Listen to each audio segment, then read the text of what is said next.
많은 학생들이 자소서를 어떻게 적어오냐면 이력서를 풀이해봐요. 자소서를 받는 이유는 내가 그 결과물이 나왔든 안 나왔든 내가 어떤 행동을 했느냐, 내가 무엇을 목적으로 어떻게 행동했던 사람이냐를 보고 싶은 거예요.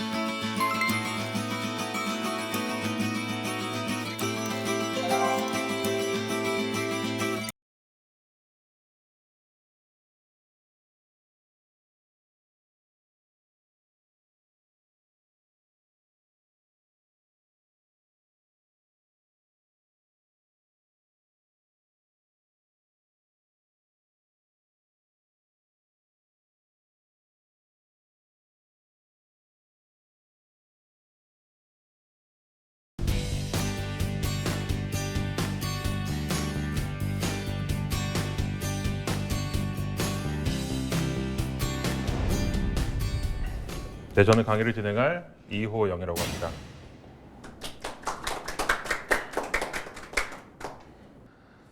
자기소개서 소재를 이해하려면 이력서와 자기소개서를 구분할 줄 알아야 돼요.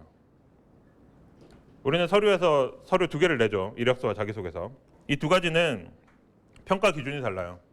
이력서는 정량 평가를 하는 거고요. 양으로 평가하는 거예요. 자기소개서는 정성 평가를 하는 거예요. 무슨 말이냐? 양으로 평가하는 거. 예를 들어 학점 3.0이나 4.0이냐. 양으로 숫자로 평가할 수 있죠. 토익 점수 700점이나 800점이냐. 양으로 평가할 수 있어요. 자격증 기능사냐, 산업기사냐, 기사냐. 양으로 평가할 수 있죠. 이거는 이력서 항목. 자기소개서는 양으로 평가할 수 없는 거. 내가 공모전에 나갔다. 공모전을 준비했다. 팀 프로젝트를 했다. 물론 일부 기업에서 가산점의 형태로 양으로 평가하기도 해요. 예를 들어 요즘 일부 기업들에서 창업 공모전에 수상 경력이 있으면 가산점을 주기도 해요. 근데 그거는 일부 적용되는 거고, 내가 이 창업 공모전을 준비하기 위해서 이 창업 아이디어를 어디서 도출해냈느냐, 이 과정, 이건 정성평가죠. 이게 자소서에 들어가야 될 내용이에요. 너무 뻔한 얘기다, 다 아는 얘기다라고 생각하실 수 있어요.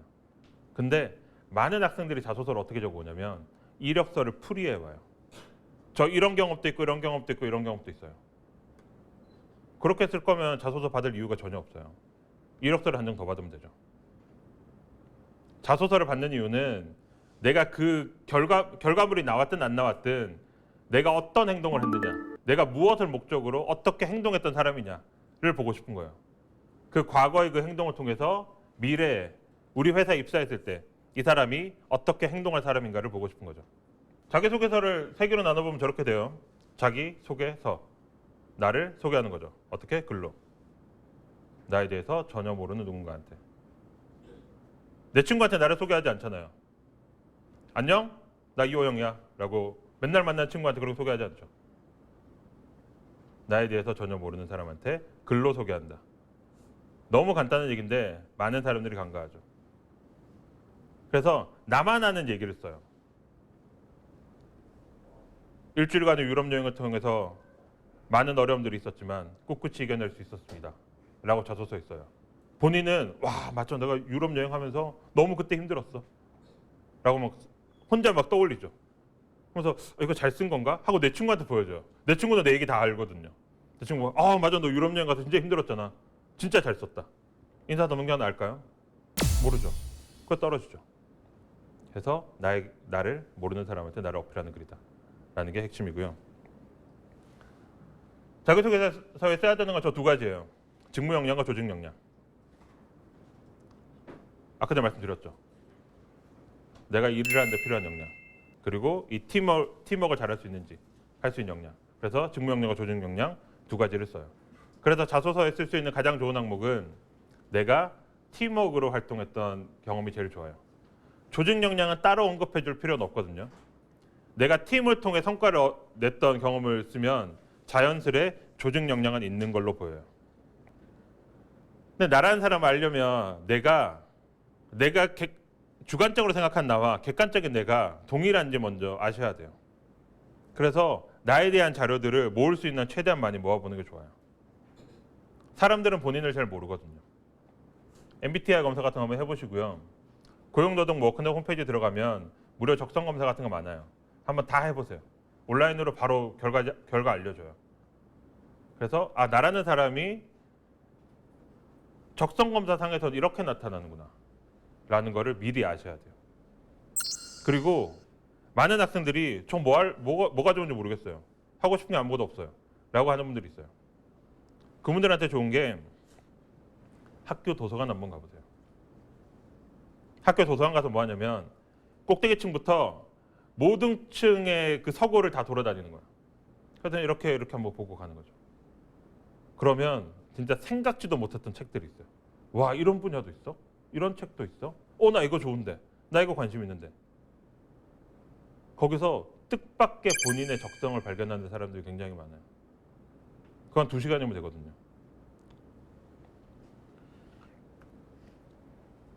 그리고 해야 될 게 이거예요.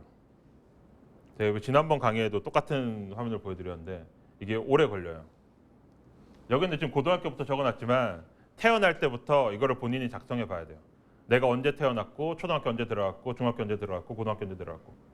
굵직굵직한 사건부터. 그리고 내가 감명 깊게 읽었던 책, 뭐 집에 이사 갔던 거, 뭐 동생이 태어난 거, 누나가 결혼한 거, 다 적어요. 이걸 자소서에 쓰라는 말은 아니에요. 우리는 나에 대해서 잘 몰라요. 왜냐면 까먹고 있거든요. 근데 이렇게 굵직굵직한 경험부터 쓰다 보면 내 기억에 그 중간중간에 이 방점이 찍히면서 잊고 있던 기억들이 떠올라요. 그 최대한 많은 나의 소재를 뽑아 놓는 거예요. 그래야 주제에 맞는 가장 최적화된 거 하는 거에 뽑아서 쓸 거 아니에요. 이 작업 안 하면 자소서가 쓰고 나서도 만족스럽지 않아요. 더 좋은 경험들이 내가 기억하지 못하고 있던 경험들이 분명히 있음에도 잘 못 쓰게 되는 거죠. 이 작업을 제일 먼저 하셔야 돼요. 오래 걸려요. 그 다음으로 여기서 적었던 특정 하나의 경험을 이렇게 정리해 보는 거예요. 내가 어느 시기에 어떤 상황에 어떤 일을 했다라고. 여기에 살만 붙이면 자소서가 돼요. 이렇게 하나씩 적어보는 거죠. 겨울방학 이것만 작업해도 성공한 거예요. 자소서 금방 써요. 그 다음으로는 혹시나 내가 희망 직무가 여러 개가 있다면 희망 직무 DB 한번 적어보는 거죠. 나 마케터가 되고 싶어. 나 MD가 되고 싶어. 희망한 이유는 이런 거야. 해당 분야에 내가 가고 싶은 회사는 이런 회사들이 있어. 회사 이름 쓰고 인재상 쓰고 직무 역량 쓰고. 그리고 마지막에 필요한 역량은 이런 것들이 있는데 내가 앞에서 작성한 이 경험 DB에 분류 번호 있잖아요. 분류 번호가 몇 번이 있어. 자소서 금방 쓰죠. 여기까지 차츰차츰 작업을 해놓는 거예요. 이렇게 안 하잖아요. 취업 재수하시는 분들 되게 많아요. 취업 삼수도 많아요. 근데 재수할 때 똑같아요. 삼수할 때 똑같아요. 계속 바닥부터 다시 시작하는 거예요. 근데 이 작업 좀 귀찮더라도 해놓잖아요. 취업 재수에서 삼수로는 넘어가지 않아요. 분명히 제가 장담할게요. 그 다음에 한번 보시라고 띄워놨어요. 내가 이렇게 경험 DB를 작성해서 희망 직무를 정했어요. 사람들은 자기 직무가 어느 위치인지 잘 모르거든요. 그래서 기업이 대충 이렇게 구성되어 있구나 정도는 아셔야 돼요. 기업에서 가장 중요한 2개 부서는 여기에요. 생산과 영업. 물건 만들어서 물건 팔고. 기업이 저게 전부죠. 더 좋은 물건 만들기 위해서 R&D가 있는 거고요. R&D에서 연구한 거를 개발해서 생산하고 생산한 거를 영업하고 판 다음에 AS하고. 근데 생산한 물건을 옮기기 위해서 R&D에서 개발한 물건을 옮기기 위해서 생산한 부품을 구매해 오기 위해서 구매팀이 있고 물류팀이 있어요. 그리고 이 전체를 관리하기 위한 경영 지원 부서들이 있죠. 각각의 사람들이 일하니까 인사총무팀이 있고요. 사업의 전반적인 방향을 정하는 기획팀이 있어요. 우리 회사가 이렇게 잘하고 있습니다라고 외부 홍보하는 홍보팀이 있고요. 돈 관리해야 될 테죠. 재무팀이 있어요. 법률적인 문제 있으니까 법무팀이 있고요. 요즘은 IT 없이는 기업이 돌아가지 않죠. IT 기술지원팀이 있어요. 제일 위에는 경영진이 있고요. 기업은 다 이렇게 구성되어 있어요. 대부분. 그래서 기업은 이렇게 구성되어 있구나. 이 중에 내가 하고 싶은 일은 이 일이구나. 정도는 머릿속에 그려져야 딴소리 아니에요. 다음으로는 구성이에요. 제가 가장 재밌게 생각하는 자소서 사례인데 한번 읽어볼게요. 그렇게 점점 익숙해질 때쯤 새로운 곳, 먼 곳을 여행해보고 싶다는 생각이 들어 제주도로 스쿠터 여행을 계획하게 되었습니다. 먼저 지도를 통해 길을 익히고 인천에서부터 배를 타고 제주도 도착 후 일주일 동안의 일정을 계획하였습니다. 갑자기 비가 오기도 하고 초행길이라 헤매는 등의 위험한 일들이 많았지만 처음 계획했던 대로 즐겁게 여행할 수 있었습니다. 체력적인 한계 그리고 두려움이 컸었지만 끝까지 계획대로 마무리했던 것처럼 어떤 일이든 끝까지 해내는 도전 정신과 열정을 발휘할 것입니다. 잘 썼나요? 왜 못 썼나요? 이 친구가 여기서 하고 싶었던 말은 뭐냐면 도전 정신과 열정이에요. 그 근거는 새로운 곳, 먼 곳을 여행해보고 싶었어요. 그래서 제주도로 여행 갔죠. 근데 대부분 새로운 곳, 먼 곳을 여행해보고 싶어서 아프리카로 여행을 가거든요. 이 친구는 제주도로 여행을 갔어요. 근데 갑자기 비가 오기도 하고 초행길이라 헤매는 등의 어려운 일들이 많았죠. 제주도는 우리나라 최고의 강우 지역이거든요. 제주도는 갈 때마다 사실 비가 와요. 초행길을 헤맬 일이 사실 잘 없거든요. 서귀포에서 한 바퀴 돌면서 서귀포로 오는데 거기서 길을 헤맨 거예요. 체력적인 한계에 부딪혀서 스쿠터를 타고 다녔는데 지금 이상한 항목인 거예요. 이렇게 썼더니 나는 도전 정신과 열정이 있어요 라고 썼어요. 과연 이거를 도전 정신과 열정이라고 해석해 줄 것이냐가 의문인 거죠. 근데 포인트는 이거예요. 왜 도전 정신과 열정을 썼느냐. 내가 이 기업의 자소서를 쓰면서 왜 도전 정신과 열정을 썼을까요? 내가 생각하기엔 이 직무에서 일하는데 이 회사에서 일하는데 도전 정신과 열정이 필요하다고 생각했기 때문에 쓴 거예요. 그렇잖아요. 이거를 제일 먼저 써줘야죠. 그게 두 가지씩이에요. 나에게 도전 정신이란 뭔지, 나에게 열정이란 뭔지. 제가 그랬잖아요. 추상적인 단어는 제정해 주라고. 그거 먼저 적어주면 그게 두 가지씩이에요. 그것만 쓰고 나서 밑에 그거에 근거가 되는 경험을 밑에 적어주면 자소서는 완벽해요. 더 이상 손볼 데가 없어요. 구체적인 표현 별 의미 없어요. 여러분들이 그 표현을 못할 만큼 문장 수준이 떨어지지 않아요. 이 방송을 보실 여기 계신 99.9%의 사람들은 그렇게 문장 수준이 떨어지지 않아요. 본인을 믿으세요. 그래서 하고자 하는 말의 핵심을 문제에 적어주는 게 두 가지씩이에요. 하고자 하는 말의 핵심은 상대방이 듣고 싶어하는 말이죠. 기업 인재상, 해당 직무의 직무 역량. 이렇게 적어주면 뭐가 좋냐면 읽는 사람한테 채점의 가이드라인이 돼요. 저게 가장 중요한 거예요. 자소서 한 편이 한 3,000자 정도 돼요. 3,000에서 4,000자. 이런 데 몇 분 걸릴까요? 뭐 어느 기업에서는 아니라고 하겠지만 많은 기업에서 자소서 1차 검수를 외주를 맡깁니다. 외부 컨설팅 업체에서 자소서를 읽죠. 외부 컨설팅 업체 컨설턴트들이 자소서 한 편을 1분에서 1분 30초 만에 봐요. 길게는 2분. 안타까운 거는 그 외부에서 자소서를 읽는 컨설턴트들이 여러분보다 스펙이 떨어져요. 그럼에도 그분들이 보는 거예요. 내 경험을 이해하지 못할 가능성이 굉장히 높죠. 특히나 공대생분들. 어려운 화학 기호를 막 적었는데 상대방이 이해하지 못해요. 너무 불행하지 않아요? 담당 팀장이 읽을 줄 알고 열심히 적어줬는데 외부 컨설턴트가 읽은 거예요. 그래서 이 사람 뭐라고 쓴 거지? 어려운 화학 기호 적어놨는데 이 사람 뭐라고 쓴 거지? 모르는 거예요. 그럼 그 오해를 뭐로 줄일 수 있냐? 두 가지식으로 줄일 수 있어요.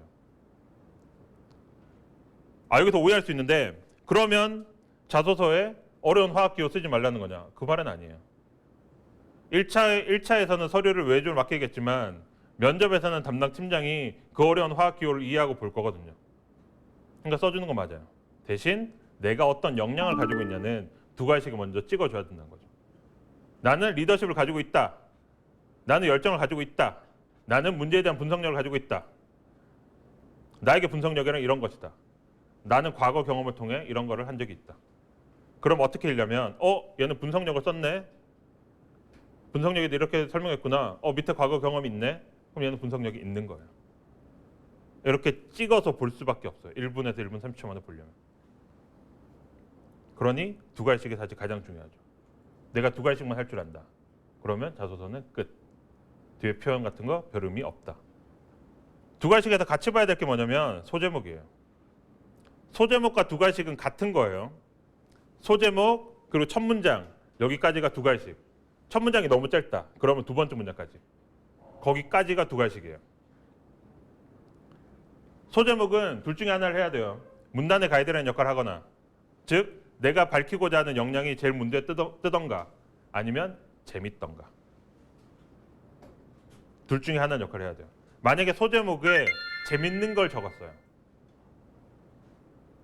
저는 소제목에 주로 어떤 걸 많이 쓰냐면, 저는 문과생들, 주로 영업사원이나 마케팅에 지원하는 친구들한테 이 친구들 실제 아르바이트 하면서 손님이 나한테 해줬던 말, 사장님이 내한테 해줬던 말, 친구가 나한테 해줬던 말, 그래서 내가 상상할 수 있게, 아니면 내가 손님한테 했던 말. 안녕하세요, 다시 보고 싶은 이호영입니다 라고 난 이렇게 인사를 했어요. 소제목에 전 그렇게 적어요. 아, 이 사람은 인사를 이렇게 잘하는 사람이구나. 그럼 나에게 커뮤니케이션이란 하고 두 가지식으로 앞에 내가 생각하는 소통에 대해서 쓰죠. 근데 가끔 소제목 진짜 이상하게 쓰시는 분들이 있어요. 의미 없는 문장들. 나의 색깔은 블루, 나는 레드, 이렇게. 첫 번째 소제목은 블루, 두 번째는 레드, 세 번째는 옐로우 막 쓰시는 분들이 있어요. 아무 의미 없거든요. 해석하기 진짜 어려워요. 그러면 날리는 거죠. 그 아까운 소제목을 날리는 거예요. 소제목은 그것만 보시면 돼요. 정말 소제목 쓰기 어렵다. 그러면 그냥 단어만, 핵심 영역만 딱 쓰세요. 내가 여기서 표현하고 싶은 인재상 그 단어만 딱 찍어 쓰는 게 훨씬 나아요. 괜히 블루, 옐로우 하는 것보다. 뭐 더 오그라드는 분은 간혹 남성분들도 이렇게 쓰시는 분들 있어요. 호영이의 첫 번째 약속, 호영이의 두 번째 약속, 이렇게 소제목 쓰시는 분들 있거든요. 아무도 안 읽어요. 정확한 의사 전달을 통해 고객 불만의 최소화와 재구매를 위해 다시 찾는 직원이 되겠습니다. 이게 내가 생각한 소통이에요. 문두에 이렇게 찍어주면 이 항목은 거의 끝난 거예요. 앞의 내용과 이 내용은 똑같은 내용이거든요. 문장 내용이 확 줄어들었죠. 그럼 여기에 새로운 사례를 하나 더 쓸 수 있는 거예요. 나의 또 다른 모습을 더 어필해 줄 수 있는 거죠. 이게 구성이에요. 이것만 하면 끝이에요. 가장 쓰기 좋은 툴은 이렇게 쓰면 돼요. 나에게 키워드란 뭐뭐라고 생각합니다. 어떤 상황에서 어떤 결과를 얻을 수 있었던 것도 이 키워드 혹은 뭐 소통 덕분입니다. 리더십 덕분입니다. 이를 통해 이렇게 성장 방향 또는 목표를 제시하는 사원으로 성장하겠습니다. 라고 저소서를 써주면 저소서는 그냥 퍼펙트해요. 그 밑에 이제 경험을 쓰는 거죠. 여기까지가 두 갈씩. 이 근거가 되는 경험 밑에. 글자 수 나오면 마지막에 마무리 문장 정도. 하면 자소서 대부분 항목이 이 툴로 해결이 돼요. 가장 많이 쓰는 툴이 이거죠. 스타 작성법. 굉장히 오래된 작성법이에요. 카네기 멜론 대학 교수들이 만든 작성법이고요. 흔히 말하는 아이비리그에 잘 나가는 대학에서 만든 작성법이죠. 왜 만들었냐? 아이비리그 애들이 취업이 잘 안 됐거든요. 그 당시에. 그래서 자소서를 많이 보기 시작하니까 걔네들도 자소서를 못 쓰는 거예요. 자소서 어떻게 써였느냐? 이렇게 써라. 내가 어떤 상황에서 어떤 역할을 했고 어떤 행동을 했고 어떤 결과가 나왔다라고. 이것에서 본 적 있지 않으세요? 제가 앞에 아까 전에 연대기 말할 때 이 내용 같이 언급했어요. 여기에 역할, 행동, 행동 이유, 결과, 느낀 점, 이게 스타예요. 이렇게 만들어 놓으면 자연스럽게 스타 작성법대로 작성을 할 수 있어요. 뭐 파 작성법이랑 결국 스타 작성법이랑 같은 건데 이렇게 분석하기도 해요. 이 둘의 차이는 별 차이 없다.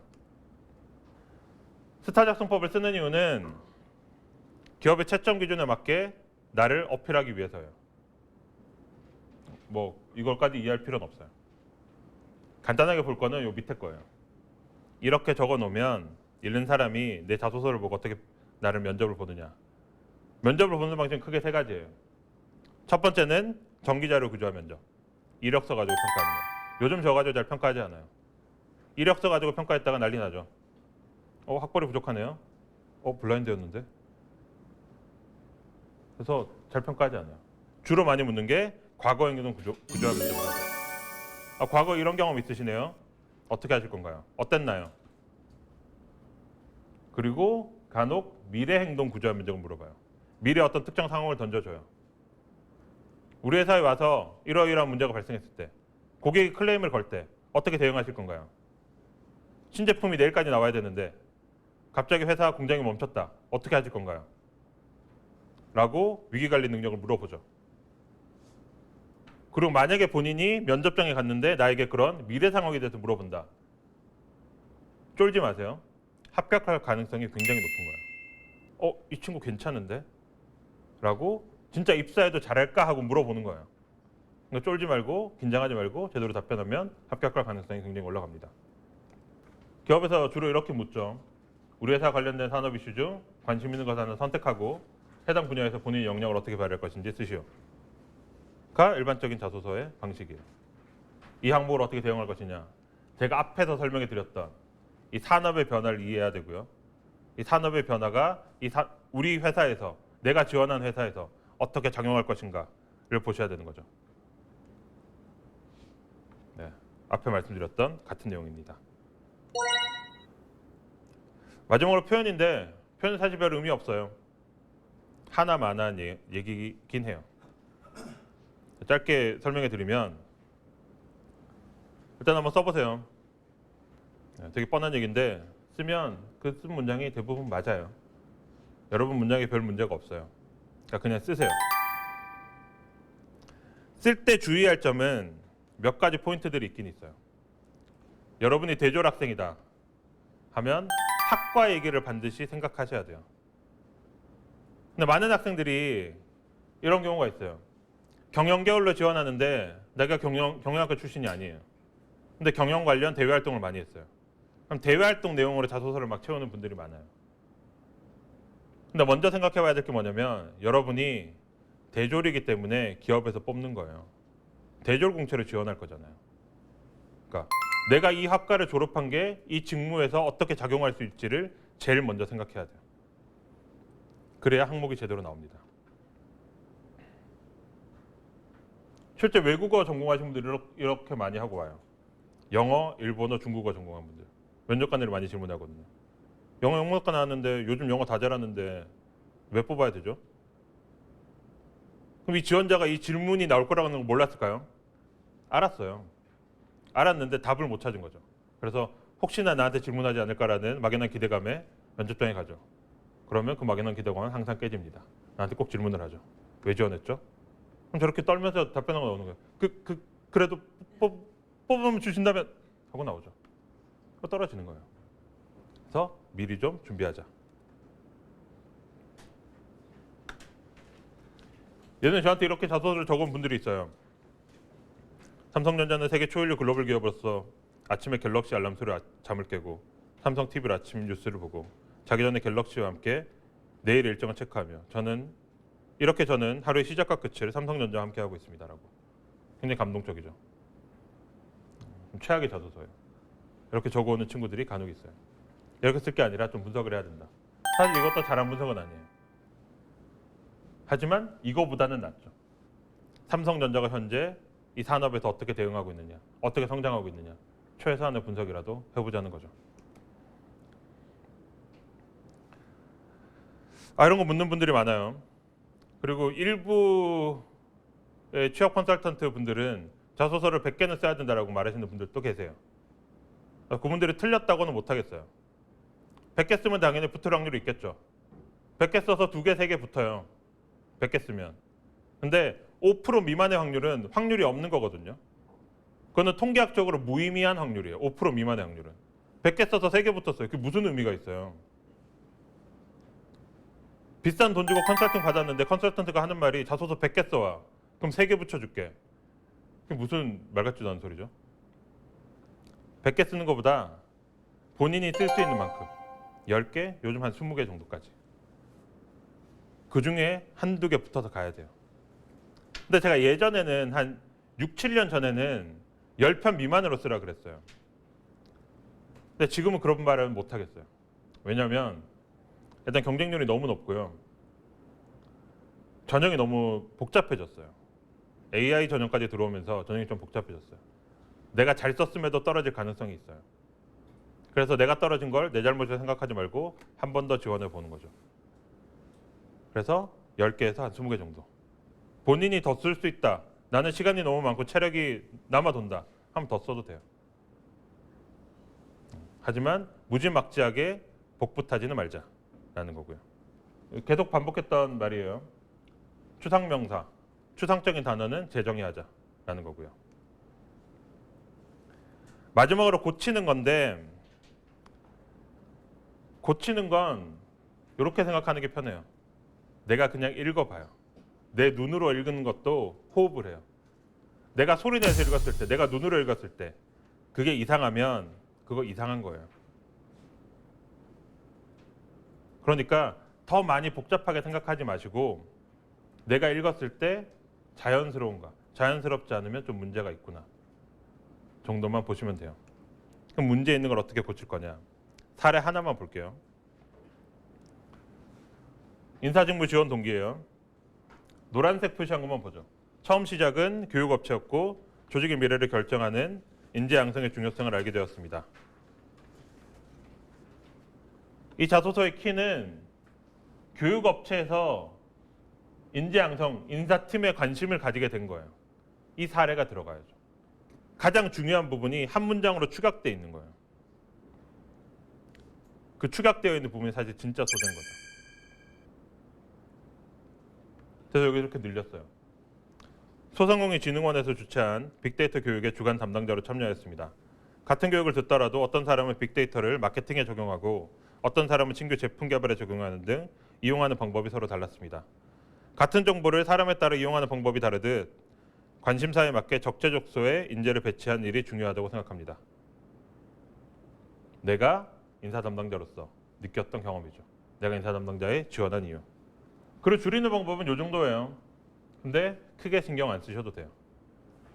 네. 표현 부분은 크게 언급하지 않을게요. 보셔야 될 거는 반복되는 표현 정도만 해결해 주시면 돼요. 내가 너무 같은 단어를 반복하고 있거나 같은 의미의 단어를 반복하고 있거나 또 하나는 내가 너무 없어도 되는 표현을 많이 쓰고 있거나 간혹 사람들이 많이 쓰는 게 이런 거예요. 수식어구 많이 써요. 무척, 매우, 최고의. 사실 별 의미 없어요. 어떤 사람은 저는 리더십이 매우 좋습니다. 저는 최고의 리더십을 가졌습니다. 매우 좋은 것과 최고의 리더십 누가 더 뛰어난 리더십일까요? 판단할 수 없죠. 결국 근거 경험으로 판단하는 거고 리더십이란 단어를 어떻게 재정의했느냐로 판단하는 거예요. 수식어구는 별 의미 없어요. 그리고 수식어구가 들어간다는 말은 문장이 길어진다는 거죠. 문장에서 내가 전달하고자 하는 말이 희석돼요. 그러니까 굳이 내가 꼭 해줘야 될 상황이 아니라면 빼세요.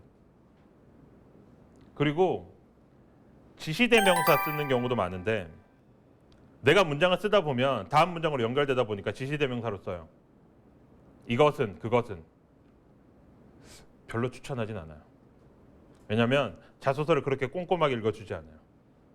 이전 문장을 놓치고 지나갔는데 다음 문장인데 그것은이라고 나오면 다시 돌아가서 첫 문장을 읽어주느냐? 안 읽어줘요. 그러니까 기왕이면 문장이 짧게 들어가면 그것은 써도 돼요. 앞에 눈에 한 번에 보이거든요.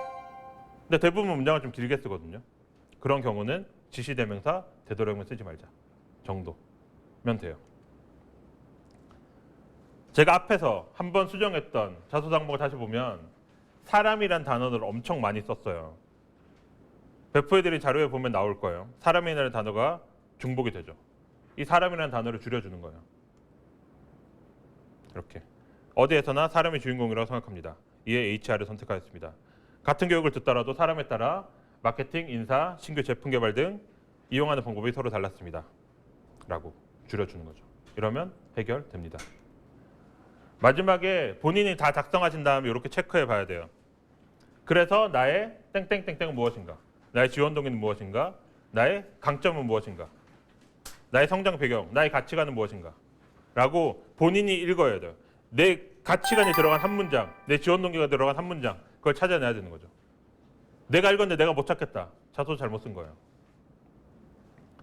그리고 항목 간의 논리적 모순이 없는가? 1번 항목에서는 굉장히 리더십 있다고 써놓고 2번 항목에서는 굉장히 소극적인 사람으로 쓰는 자소서가 간혹 있어요. 왜 그런 일이 발생하냐면 복붙해서 그래요. 그래서 A라는 기업에 리더십으로 어필했고 B라는 기업에는 꼼꼼함으로 어필했는데 이걸 섞다 보니까 자소서가 이상해지는 거예요. 그래서 항목 간의 논리적 모순이 없는지 반드시 체크해 봐야 돼요. 그리고 자소서는 쉬운 용어로 쓰는 게 가장 좋아요. 쉬운 영어가 뭐냐면 업계 전문 용어예요. 그 업계에서 쓰는 용어. 그래서 내가 길게 서술한 말을 한 줄로 요약할 수 있는, 한 단어로 요약할 수 있는 업계 전문 용어가 있지 않는가를 체크해 보는 게 중요하고요. 행동 과정의 서술과 결과 사이의 인과관계가 명확한가? 또 사실 중요하죠. 내 과거 경험을 통해 결과가 도출이 됐는가? 경험과 결과 사이의 인과관계가 없는 경우가 되게 많아요. 그냥 본인이 쓰고 나서 읽어보시면 압니다. 그리고 진짜 마지막에 해야 될 거는 반드시 인쇄해서 보세요. 모니터로 보면 눈에 잘 안 들어와요. 집중력이 굉장히 낮아요. 인쇄해서 보시고 3회 이상 눈으로 읽으시고, 눈으로 읽는 이유는 오탈자 확인하는 거예요. 그리고 자소서 전체 내용 숙지하는 거. 나에 대해서 모르는 사람한테 보여주는 게 가장 좋은데, 그렇기 싫다면 소리내서 읽어보세요. 내가 소리내서 읽었는데 내 내용이 잘 이해가 안 된다. 그 자소서 바꿔야 되죠. 그러면 나에 대해서 전혀 모르는 인사 담당자는 내 글 절대 이해 못한다. 그리고 꼭 하셔야 되는 일인데 사실 잘 안 돼요. 하루 전에 자소서를 완성하시는 분들은 잘 존재하지 않거든요. 기왕이면 하루 이상 기다려보는 게 좋아요. 이게 안 된다면 자소서 쓰고 나서 한 30분 정도 머리 식히고 오세요. 왜 그러냐면 자소서를 딱 쓰고 나잖아요. 바로 읽어보면 와, 이거 최고예요. 이거 신춘문예 바로 나가야 돼요. 근데 하루만 지나서 보면 이게 문제 초성이거든요. 찢어버리고 싶어요. 근데 그 찢어버리고 싶은 부분을 수정할 기회를 한 번은 줘야 되죠. 그게 하루가 걸려요. 근데 그 하루가 시간이 없다. 그럼 30분만 머리 식히고 오면, 나가서 식히고 오면 조금 보여요. 자소서는 이렇게 쓰는 거예요. 소재에서 말했던 연대기 먼저 작성하고요. 연대기를 바탕으로 경험 데이터베이스 작성해요. 그리고 그 기업에 맞는 나만의 채점 기준 만드는 거예요. 이 기업의 인재상, 이 기업의 비전, 직무 역량 같은 뽑아서요. 내 나름대로 만들면 돼요. 그 내가 만든 채점 기준이 회사를 제대로 분석했다면 기업의 채점 기준과 크게 다르지 않아요. 그리고 이제 기업이 자소서를 작성하겠죠. 기업 자소서 항목을 보고 항목 단순화하는 거예요. 이 항목에서 묶고 있는 게 뭐지? 직무 역량 묶고 있나? 가치관 묶고 있나? 단순화 시키는 거예요. 단순화 시키지 않으면 이해가 잘 안 돼요. 그 다음에 항목별로 경험 데이터베이스를 배치하는 거예요. 내 경험들을. 이게 여기까지가 사실 가장 중요해요. 인간의 집중력은 한계가 있거든요. 대부분 자소서를 어떻게 쓰냐면 1번 항목부터 써요. 그러면 4번, 5번 항목 중 가면 용두사미가 돼요. 너무 쓰기 싫어요. 그래서 갑자기 안 쓰던 미사역구들 막 늘어나고 내용이 굉장히 루즈해지죠. 그래서 내 집중력이 피크를 달할 때까지 뭘 해야 되냐? 이 5번까지 끝내야 되는 거예요. 항목별로 내가 어떤 경험도 쓸지, 이 경험이 내 어떤 역량인지, 요거까지만 쓰면 내 경험 DB가 있기 때문에 자소서 글 쓰는 건 쉬워요. 그런 다음 이거에 맞춰서 초안 작성하죠. 초안 작성했는데 내용이 좀 이상하다. 그럼 세 번째 적혀있던 구성을 통해서 두 가지식으로 작성한다는 거 이렇게 수정하는 거예요. 그렇게 구성까지 맞춰졌다. 그럼 마지막으로 이제 표현들 고치는 건데 안 하셔도 돼요. 큰 의미 없어요. 오탈자만 보시면 됩니다. 그리고 오타했다고 다 떨어지는 건 아니에요. 인사 담당자도 내 오타 못 봐요. 나도 안 보이는데 걔라고 보이겠어요? 걔나 나나. 도찐개찐인데. 그래서 요 정도 하시면 자소서는 됩니다. 마지막으로 최종적으로만 요약할게요. 자소서는 행동에 기반한 정성평가예요. 그래서 결과가 아니라 행동의 과정을 쓰는 거고요. 이 과정을 통해 어필해야 되는 거는 조직 역량과 직무 역량. 이 역량을 통해서 인사 담당자를 설득하는 글이 자기소개서예요. 사실 우리는 초중고 비슷한 환경에 자랐고요. 대학도 비슷하게 갔다 왔어요. 경험은 다 비슷비슷해요.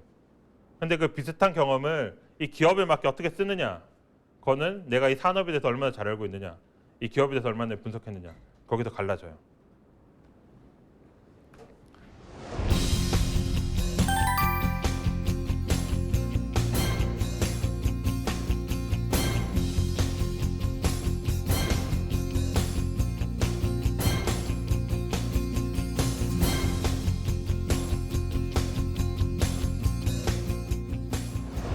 제 강의는 여기까지입니다. 감사합니다.